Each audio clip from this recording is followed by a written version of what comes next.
I tried to expose my stepmom's affair, but she turned my own father against me.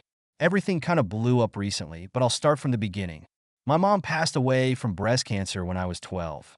She fought hard for 3 years, but the cancer was too aggressive.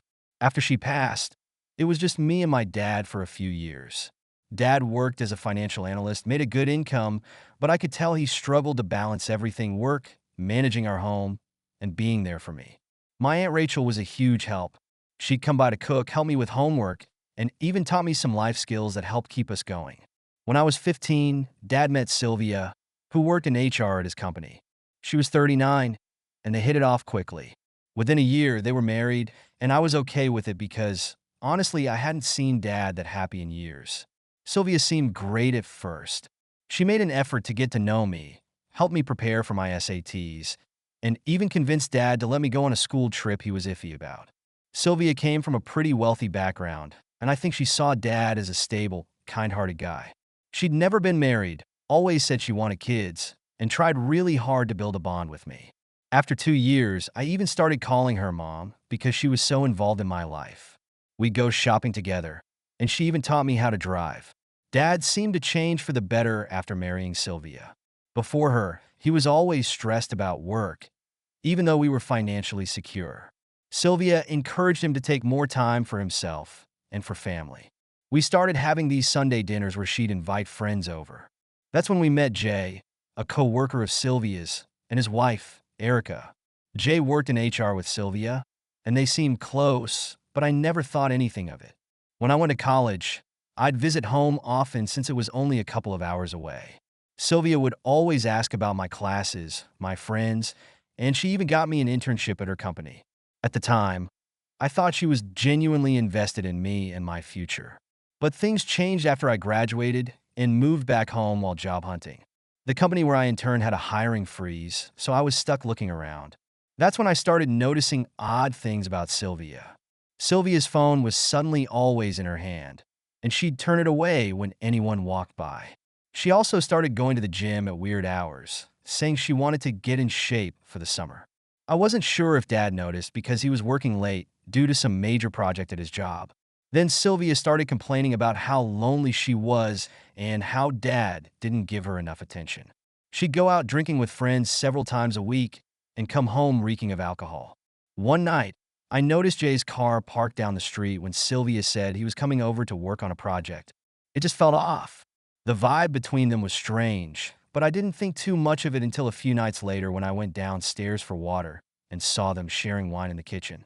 Sylvia quickly said that Jay was about to leave and they were just wrapping up work. I had an early job interview that ended earlier than expected, so I came home. As I walked in, I heard noises upstairs. Sylvia's car was in the driveway, even though she'd told Dad she was at work. And, sure enough, Jay's car was parked down the street.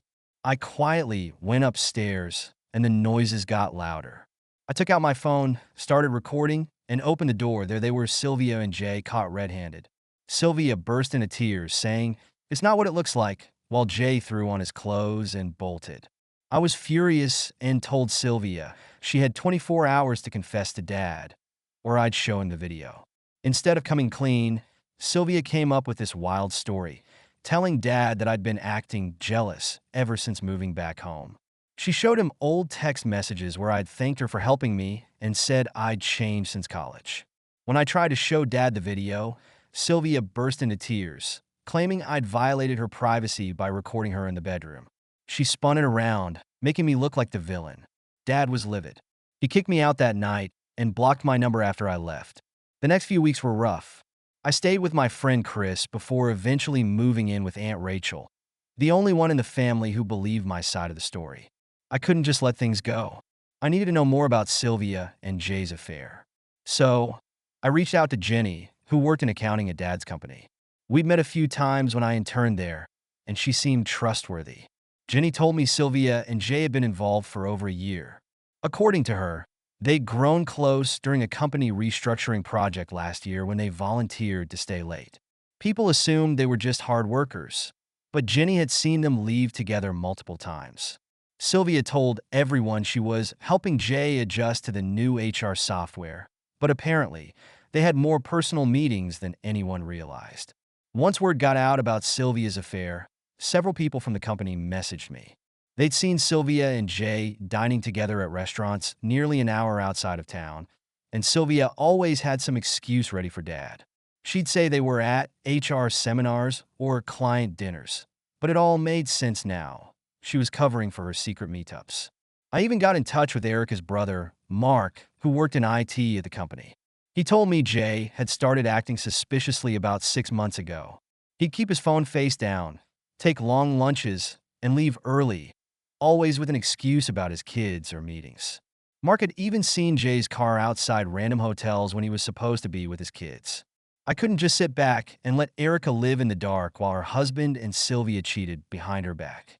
I created a fake Facebook account, gathered all the evidence, screenshots, pictures, and the video I'd taken, and sent it all to Erica. She replied the next day, thanking me for telling her. She was devastated but grateful to finally know the truth.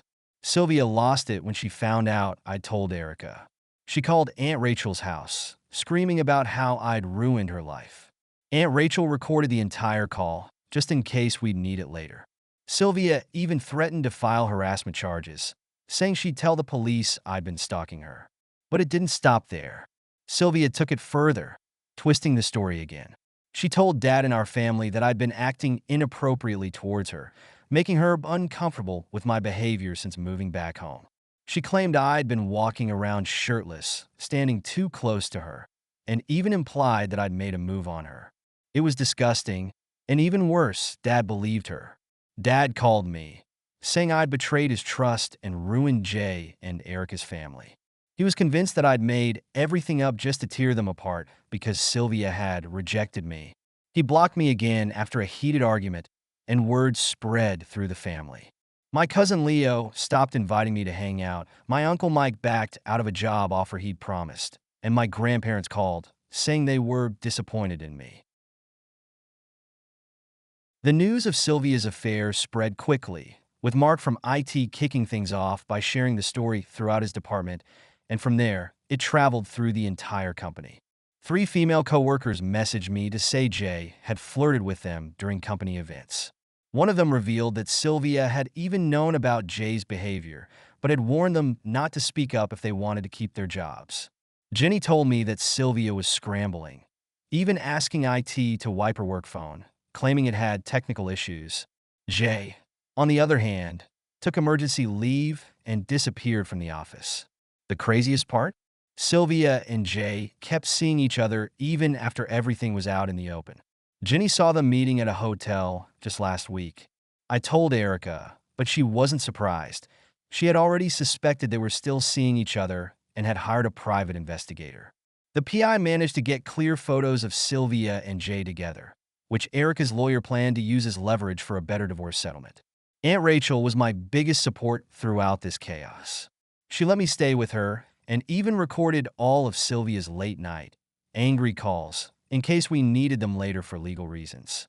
She warned me that Sylvia might try to ruin my reputation or use her HR contacts to block my job opportunities locally.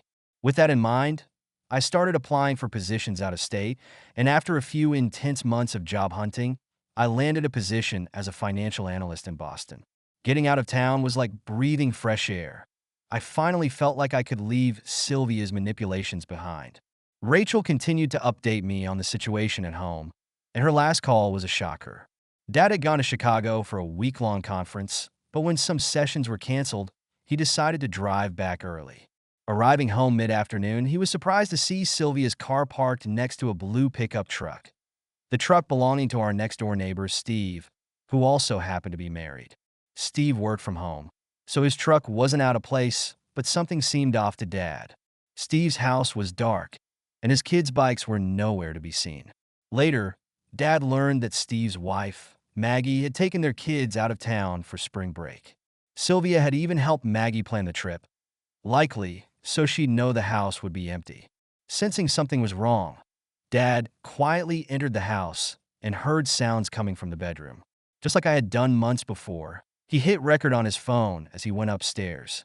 There they were, Sylvia and Steve together in bed, completely oblivious to him until they spotted him standing in the doorway. Sylvia immediately started sobbing, claiming Steve had forced her and that she had no choice. But Dad's recording clearly showed her laughing and enjoying herself before they noticed him. Dad wasn't about to let it go. He called Maggie immediately and told her everything. She drove home that night, furious, ready to confront Steve. From there, things unraveled. Old neighbors confirmed that they had seen Jay's car outside our house many times since I'd moved out. Even the college student who mowed our lawn said he'd seen Sylvia with another man behind a local grocery store just a few months back. Determined to uncover everything, Dad dug through Sylvia's phone records and bank statements. He found hundreds of calls and texts to Jay, even on holidays when Sylvia had feigned illness to avoid family gatherings.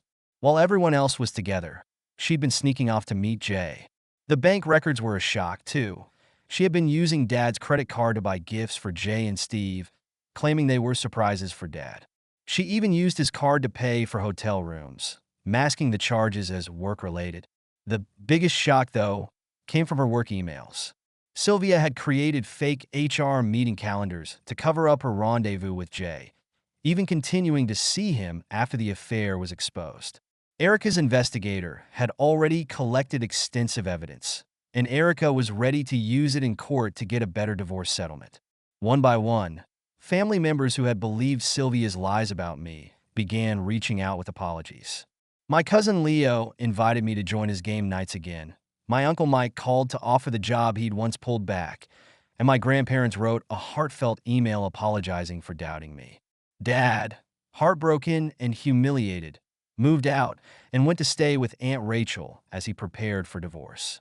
His lawyer assured him that with the overwhelming evidence of Sylvia's affairs, she wouldn't be able to claim any of his assets. Maggie wasted no time either. She kicked Steve out and filed for divorce. During a heated confrontation, Dad even punched Steve, and nobody in the neighborhood blamed him. They were on his side. Both divorces dragged on, but Dad had an advantage. His prenup with Sylvia included a cheating clause, which she'd overlooked, thinking she'd never get caught. The clause meant she couldn't claim a dime of Dad's assets if there was evidence of infidelity. Her lawyer initially tried arguing that Dad's recording was illegal, but they quickly backed off when they saw the mountain of evidence: phone records, emails, witness statements, and bank transactions. In the end, Sylvia left with only her personal belongings and her car. The fallout didn't end there. HR launched an investigation and fired both Sylvia and Jay after discovering their misconduct. Multiple employees who Sylvia had bullied into silence finally came forward, sharing how she'd threatened their jobs if they spoke up. Jay's new girlfriend, who worked in accounting and helped cover for him, was also let go. Steve's divorce was a disaster for him. Meeting Sylvia during work hours got him fired from his remote job. And Maggie won full custody of their kids after finding out he'd brought Sylvia into their home while the kids slept upstairs. Steve left town, his reputation in shambles. Erica's divorce went just as poorly for Jay. She won their house, custody of the children, and a generous settlement because he'd drained their savings on Sylvia. He ended up in a small apartment, only allowed supervised visits with his kids. Sylvia even tried reaching out to me on social media, sending long messages about her regrets and blaming her actions on addictions. She wrote that she missed our family and wished things had turned out differently, but I blocked her. Her own parents cut off support after learning the full extent of her affairs, including an older scandal with her father's best friend. With no other options, Sylvia moved back to her hometown, working as a waitress. She tried dating Steve, only to catch him cheating on her with a bartender. Meanwhile, Dad and I slowly began to rebuild our relationship. Every month, he drove up to Boston, and we'd try new restaurants or just spend time reconnecting. He sold the house, unable to live there after all that had happened, and moved to a condo near Aunt Rachel. To keep busy, he took up cooking classes and went to therapy, working to process everything Sylvia had put him through. Last Christmas, we spent the holiday with Aunt Rachel, marking the first time we felt like a real family again. Dad got emotional, apologizing at dinner for choosing Sylvia over me, and he promised he'd never let anything come between us again. Life in Boston has been good. I've settled into my job, got promoted, and even bought a condo by the harbor. Aunt Rachel helped me decorate it, and I've started dating someone from work. She knows about my family situation and understands why I have trust issues. Looking back, losing Dad's trust for those months was painful, but it was necessary for him to see Sylvia's true colors. Now he calls me his best friend and biggest supporter. As for Sylvia, she's become the family cautionary tale.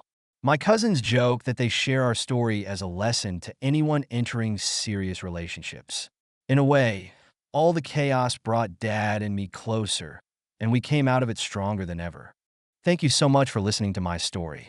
If you have any thoughts, I'd love to hear them, so please leave a comment. Don't forget to like and subscribe if you want more stories like this one.